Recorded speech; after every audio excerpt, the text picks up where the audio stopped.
આગળ સમાચારમાં વાત કરીએ તો ભરૂચથી સમાચાર પ્રાપ્ત થયા છે તો ભરૂચમાં લગ્ન પ્રસંગમાં ચોરીની ઘટના બનવા પામી છે। સમાચાર ભરૂચથી સામે આવી રહ્યા છે। શહેરના અતિથિ રિસોર્ટ ખાતે ચોરીની ઘટના બનવા પામી છે તો કાચ તોડી અંદાજિત 15 તોલા સોનાની ચોરી થઈ હતી। કારનો કાચ તોડીને ચોરી કરીને લૂંટારો ફરાર થયા છે।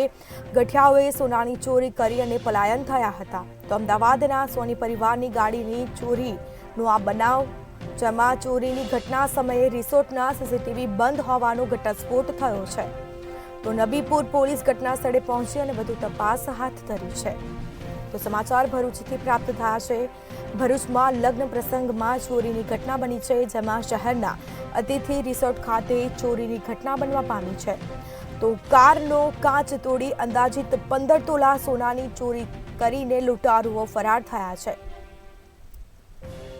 તો ગઠિયાઓએ સોનાની ચોરી કરીને પલાયન થયા છે। અમદાવાદના સોની પરિવારની ગાડીને ચોરોએ નિશાન બનાવી હતી।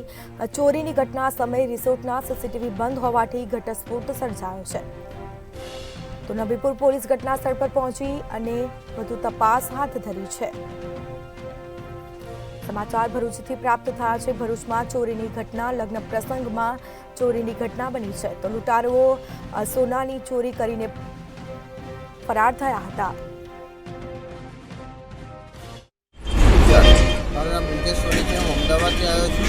એ અતિથિ રિસોર્ટમાં ફંક્શનમાં આવ્યો હતો અને ત્યાં મારી ગાડીનો કાચ તોડીને ચોરી વસ્તુ લઈ ગયા છે અને એમાં જ્વેલરીઝ હતી ગોલ્ડની લગભગ 7 થી 8 લાખની આજુબાજુની। હા, એપ્રોક્સિમેટ 9 થી 10 લાખ આસપાસની હશે અને કેશ હતી 30,000। તમે પોલીસને જાણ કરી? હા, પોલીસને જાણ કરી છે। અહીંયા સીસીટીવી કેમેરા એકચ્યુઅલીમાં 2:38 પછી અત્યારે બંધ થઈ ગયા છે। જે વારદાત પછીની ટાઈમ જે વારદાતનો ટાઈમ હતો ટાઈમના બંધ થઈ ગયા છે। ત્યાં પહેલાં ચાલતા હતા એમ? એ પહેલાં ચાલુ હતા। તમે પોલીસને જાણ કરી આવી છે? હા, જાણ કરી છે। અત્યારે પોલીસ એનું કામ કરે છે।